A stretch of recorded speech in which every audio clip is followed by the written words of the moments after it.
How do? My name is Andrew Hancock and I'm a VMware technical architect from Yorkshire in the United Kingdom. I have worked with VMware products since their inception in 1998.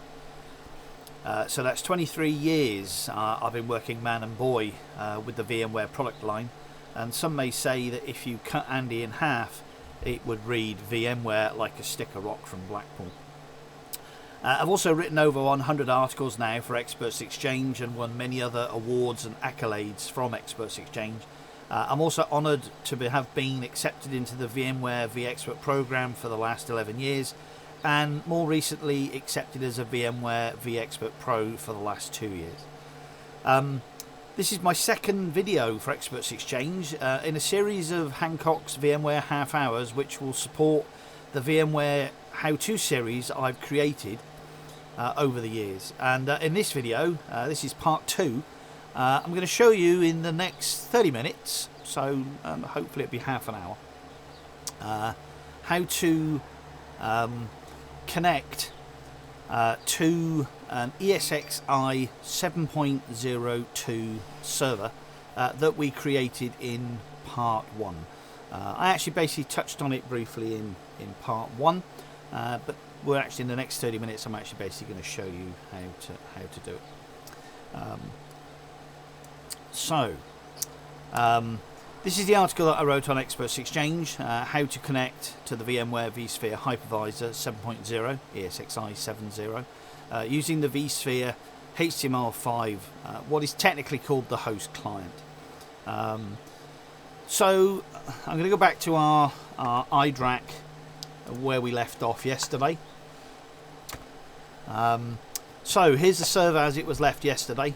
You may remember from part 1, or please refer back to part 1, that we'd actually basically statically allocated this particular host server an IP address of 192.168.182.117. We'd also basically given this a host name of ESXi 007.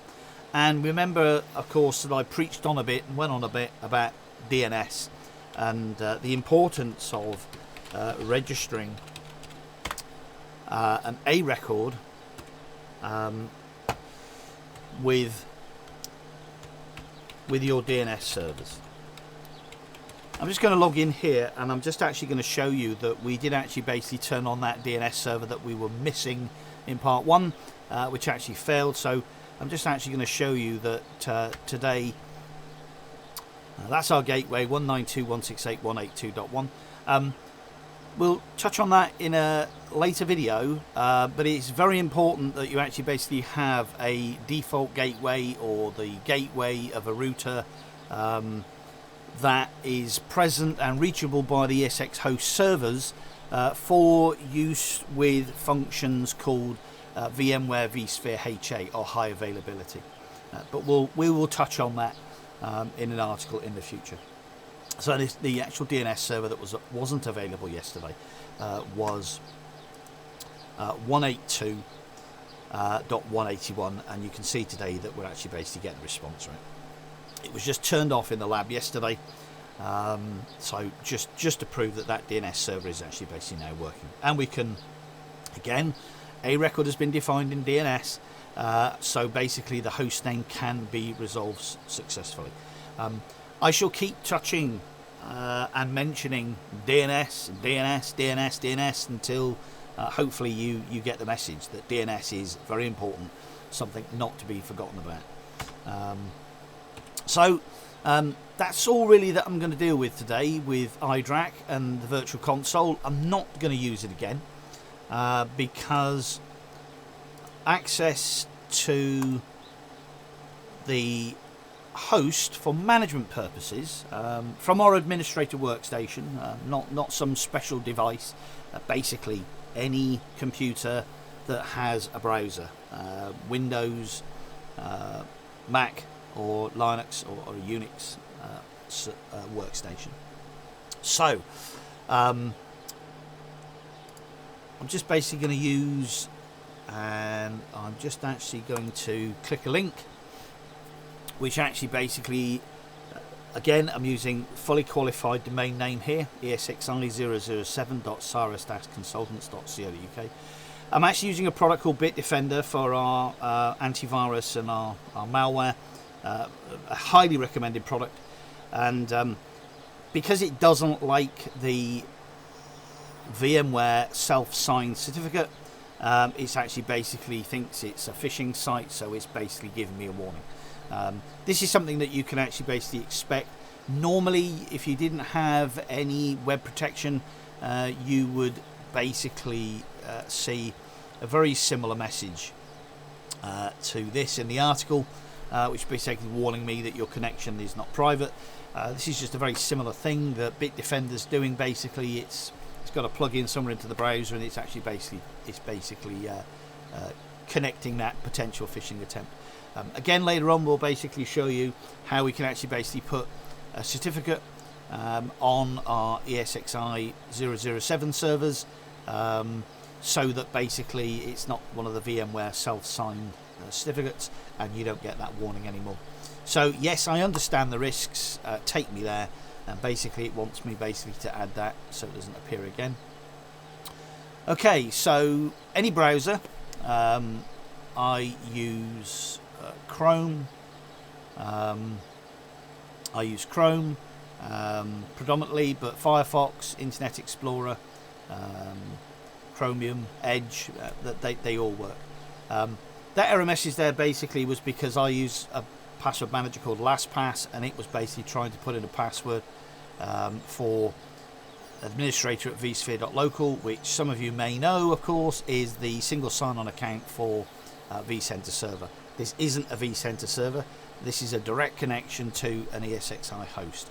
So our username, the default username, super user if you like, is root, and our password is that complex password that we've used previously when we set and installed our ESXi host. So I'm going to basically click login. I'm just going to no, I don't want to do that now.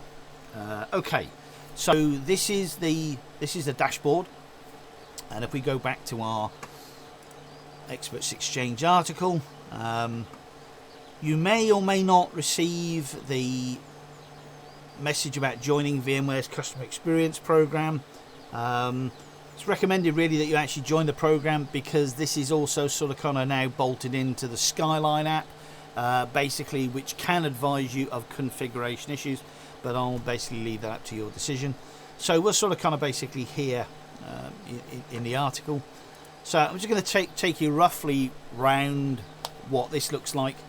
So our image profile, this is the version of ESXi that we've installed on the server, which if you go back to part 1, that's what we'll see on the screen, the build information and the version number there. Okay, so our manufacturer is Dell. It's a PowerEdge R730. It's 128 gig of RAM. This is our host name, fully qualified host name. This is our IP address, the IP address basically that was statically allocated, and this is our default gateway. Couple of little warnings. ESX is telling us that we're in evaluation mode. We're in evaluation mode for the next 60 days because we've not actually applied a license. There is no requirement at present to jump and apply a license, and I'd sort of kind of recommend that if you're using the free version, there is no requirement really to actually apply that license until about the 59th day. So I'm just going to basically big X out of that. Okay, yes, we are running a Dell EMC customized version of the VMware ESXi image. We know that because I spoke about that in part 1 about using an OEM custom image rather than the generic vanilla, so we know that. And it's this host is potentially vulnerable to issues described in. So it would be nice really if there was a clicky link there, so you could basically click straight off that, but there isn't. So you can basically just cut and paste. He says, did that? No, that didn't work. try again. It's probably because I didn't hit Control and C. So I'm just going to do Control C, and is it going to let me? Yeah. So just as an aside, this isn't actually basically covered in the article, because when we actually basically wrote that particular article, don't believe that this security issue was possibly in the wild. But this is actually basically to do with a handful of security issues that exist around the CPU in the host, and it's coupled with Spectre meltdown, and as you can see here, L1 terminal fault or Speculative-Execution vulnerabilities in Intel processors. So the actual problem, the security issue, actually exists in the host processor. And I'll put this link in the steps, but basically what it means is the way that we mitigate against this particular issue is to turn off HT, turn off hyperthreading. And it's been debated for years, and if you want to know more about hyperthreading, maybe that's going to something we'll do in a separate video. But hyperthreading now needs to be disabled. It can either be done in the BIOS of the server, or there's a setting that we can basically add to our host server, and this is what this is referring to. It's actually basically checking to see if hyperthreading is enabled or disabled. And of course, I know a lot of you out there are going to turn around and say, but if I disable hyperthreading, I'm going to lose half my CPUs. Yes, you know, so you can see here the logical processors on the server's 48. There's 2 sockets, 2 processors in this server. It's a dual processor server, and there are 12 cores per socket. So that gives us basically a total of 24.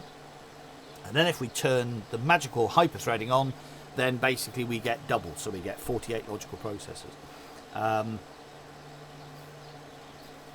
But again, to mitigate and to basically satisfy the conditions of that particular potential vulnerability, we have to basically disable hyperthreading. So potentially we can only use 24 logical processors in our server. And yes, I hear you, in some workloads, in some situations, it can reduce the performance of your server. So we can talk about that again. So I'm just going to big X out of that, and I'm actually going to go back to the article where we're going to basically create a very simple task. And that's basically creating a data store. Now, ESXi doesn't create the RAID array, so you still need to basically provision storage so that ESXi can actually basically mount that storage. If we're basically just using a single disk, single flash drive, single spinning Rust drive, then that's fine. But on an enterprise class server with storage controllers and smart array controllers, you've already got to basically do some work originally, prepare the server, and actually basically create the array. Now, previously mentioned in part 1, this server has 2 RAID arrays. We saw them at the beginning when I was installing the software. We have a all flash array, and we have an all spinning Rust array. And in this task today, what we're actually basically going to do, we're going to select the host, and we're going to select storage. Now, you can already see there that I've got a data store that I've labeled Rust. That's just to remind me that it's spinning Rust. It's basically a bunch of HDDs in RAID. There's 5 or 6 of them that basically are RAIDed, and that's our spinning Rust data store. But what we're going to do, we're going to create a new data store, and I'm going to label it, normally I would call it flash, But it's helpful really if you label your data stores as such. When you've got a lot of hosts in a cluster, if you've got local storage, it can become very, very difficult to work out which particular data store is owned by which local server. So we actually basically like to prefix our local data stores with the name of the server, ESXi, and in this particular case 007, underscore local 1, signifying that it's the data store number 1, it's local to the thing, and also the version of VMFS. And there have been a handful of I put my teeth back in, VMFS versions over the years, from 3.5 and now 6. So I'm going to follow through the article here quite simply. I'm going to basically click New Data Store.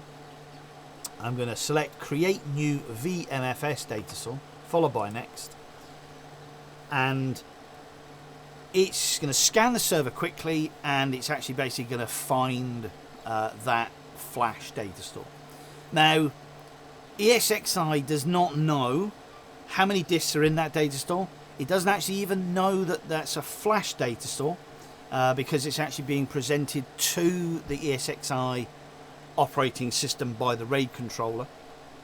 More modern RAID controllers can detect the difference between an SSD or Flash and disk, but believe you me, this actually is a SSD or Flash data store. So I'm going to give it a name. I'm just going to paste what I've just copied, and we're going to basically put ESXi 7 local 1 VMFS 6, and I'm basically going to proceed and click Next. So it's now actually basically giving us a pictorial representation of the partition before and after. This is a fairly small data store. It's 697 gig. So basically, I'm going to use the full disk. I don't really see any point in using custom setting and using a portion of it and growing it later. So I'm going to use the full disk, and I'm going to click Next. And basically it's telling us it's ready to complete. It's giving us our name, ESX007 underscore local 1 underscore VMFS 6, and I'm going to click Finish. Okay, it's telling me that the entire contents of this disk are about to be erased and replaced with a specific configuration. Are you sure? This is similar really to formatting a disk in Windows or Linux. What we're actually basically doing is that we're creating a VMware's filing system onto the disk, which is our data store, which is where we're going to store virtual machines and ISO images, which we will look at in part 3, part 4, part 5, 6 and 7. So yes, I'm sure I want to complete that. And okay, so you can now see that we have 2 data stores on this server. We have one called Rust, which is the existing data store, and we have one that we've just created, which is ESX007 underscore local 1 underscore VMFS 6, and it's flagged as non-SSD. Clearly Rust is non-SSD, but that is an all-flash SSD based data store. It's just that VMware hasn't really detected it as such. So that really concludes a quick one today. Yesterday's went on for about an hour. Today's were just sort of kind of coming up to about 20 minutes, which is fine. So congratulations, you successfully connected to your 702 vSphere hypervisor using the vSphere HTML5 host client, and you've created your first VMware VMFS-6 data store ready to store virtual machines. So that's all really I've got to cover in this particular video. Look out for some more videos, and I will continue with part 3 and part 4 later. So all the best and keep safe. Goodbye.